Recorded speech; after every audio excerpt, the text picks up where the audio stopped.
clients come to me who married a Build-A-Bear, ma'am, and they didn't vet him. And these are women who are doctors, who are attorneys. These are women who are multi-millionaire. And they married a Build-A-Bear who fronted like he was a good man, and then when they got married, he stopped working. She's still going to work. She's the one providing the bills. He moved into her house, and then when he cheated, when he wouldn't provide, when he was abusing her, when he was mistreating her, and she filed for divorce, then he ended up getting her house that she paid for full and clear. Her multi-million-dollar house was paid for. She had to give it to him, and then pay him $1.6 million cash. That's the good story. Let's not even talk about the slew of women who are in jail right now. The slew of women who've lost their life. The slew of women who've lost their children. The slew of women who lost their sanity because they have chosen the wrong man. No, ma'am. No, ma'am. This is not a game. Your life is not a game. Unfortunately, as women, we have been brainwashed to play with our own life and to not date to our benefit. Not to date to qualify, but we sitting there, instead of dating to evaluate, we dating to qualify. No, ma'am. Because if you are dating to evaluate, when a man is showing you that he's not that into you, ma'am, then it's a no-brainer. You will always date at your lowest point of trauma. Put that in the chat, ma'am, because I really need you guys to let that soak up in your subconscious mind. If you do not heal the trauma, if you do not heal the fear, if you do not heal the expectations that you have when it comes to attraction. That's the reason why no matter what you do or how hard you try, you keep attracting the same man with a different face. It's the same man. How do you heal? That's what we do on a daily basis. Because here's the thing, this is what I found out. And I had to go through it myself. Because when I started this process, I was attracting Build-A-Bear after Build-A-Bear, toxic relationship after toxic relationship. I tried therapy. I went to coaches. I tried retreats. I tried meditating. I tried prayer. I tried journaling. I was so frustrated. I did so many Reiki sessions, and I wanted to be able to attract love so bad, and I couldn't figure out why. Was I still angry? Why couldn't I forgive my father? Why was it that I was attracting men who wanted to control me, who wanted to suppress me? Because everything that I was trying wasn't working. So I had to figure out, I had to keep trying different things. I had to keep studying studies and studying research and adding different methods. So I would combine different methods and techniques. This is 2 decades of me. It's like Legos. I kept combining one method with another and be like, oh, okay, that's clear. Then I would combine something else. I would train and learn different things. I'm trained as a neurolinguistic programmer, a hypnotherapist, a rapid transformation technique, EMDR. Like, there's multiple things that I trained in so that I can be able to retrain my subconscious mind. And I was not doing this to be an expert. This was not what I thought my calling was. I was simply doing this because I made a promise to my daughter. That's why I did it. Because I didn't want her to go through the same trauma that I and my mom and her mom went through. I refused. So I was willing to figure it out. I tried so many different coaching programs. I swear to goodness, my eyeballs started bleeding. But I was willing to do whatever it took. All going on all them dates. Y'all think that mess was fun? That wasn't fun. That wasn't fun for me. I once went on a date with a man who showed up on the date brushing his hair and looking at himself in the mirror the whole date, and he had muscles, and he was talking about how fine he was and how he works out to keep himself fine and all this other stuff, and I almost threw up in my mouth and I walked out. I had so many stories to tell you, but I was determined to figure it out. And when I figured out the formula, I put it all together.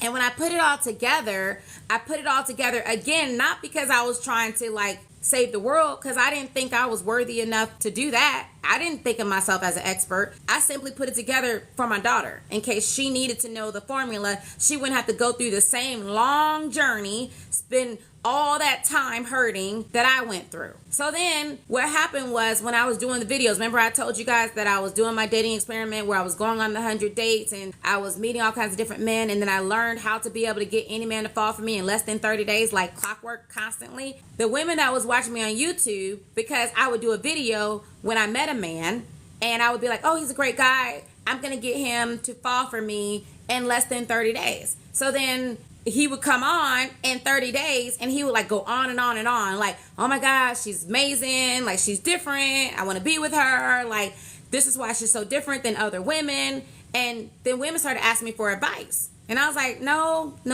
that's not what I do. I'm not the expert. I don't give advice. This was over 20 years ago. I'm just here, because I'm trying to figure it out for my daughter. And then I got this email, and this is the email that changed everything. This lady said that she sleeps on the floor because her daughter, she's afraid that her boyfriend, who's a pedophile, will leave the room to go touch her daughter because she believes that's what he does. And so that she could feel the door open, she sleeps on the floor. And she was asking me for advice. And then another woman said that her man abuses her. And then another woman, she said no matter what she do, she can't get a man to love her. And that's what motivated me to start using the information that I discovered from my dating experiment and all my research to start giving advice and to helping women. And then I started to love it because it started to remind me of helping. Like, I couldn't help my mom. The worst feeling when I was younger, when my mother was being abused and when she was getting beat with a belt and when she was going through all the stuff she was going through, the worst feeling as a child was I couldn't help my mother. I couldn't do anything to help save my mother. I felt powerless. But then when I started helping these women, I was like, oh my God,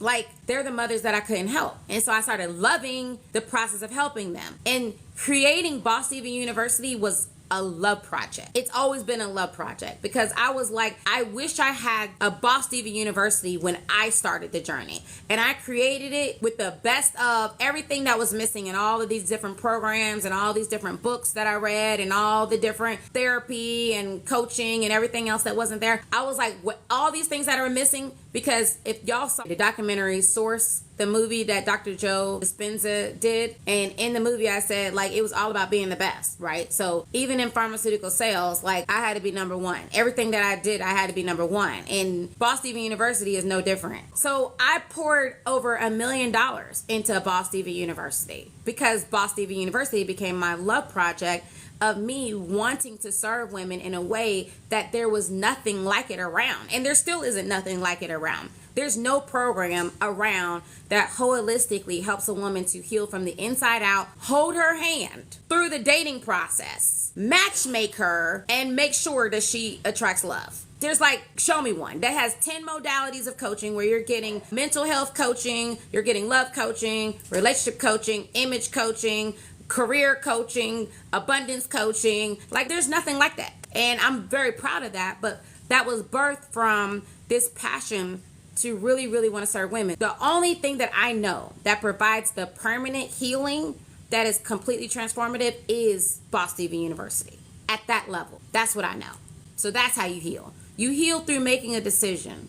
You heal through choosing you. You heal from not half-assing yourself. It's so amazing to me, like how much as women we've been bamboozled, how much we have been led astray. It's crazy to me that as women we have been brainwashed that investing in ourselves is selfish, that investing in ourselves is insanity. I'm in groups and organizations with millionaires, okay? And you have to be a millionaire in order to be in these organizations. And they're 90% men. And these men have no problem investing like 6 figures plus in themselves. Absolutely no problem. But here we are as women that even though we're the most educated, we still making less money than men. That we're dealing with more mental health issues than men. That we are struggling more than men in relationships and in happiness, when it comes to our health, when it comes to our weight. Can somebody tell me what's happening? That's why when the crybaby Build-A-Bears are talking about, it's not fair. Women have all the advantages. They take all of our money and they get our kids and they get our house. And it's like, shut up. Shut up. Because women have it way tougher. Because we do it to ourselves. We do it to ourselves. How do you expect you to attract a man who's willing to invest in you when you're not willing to invest in you? When you're not willing to choose you? You want a man who's healed. You want a man who's whole. You want a man who has the emotional intelligence to pour into you, but you are unwilling to do the work so that you can become that.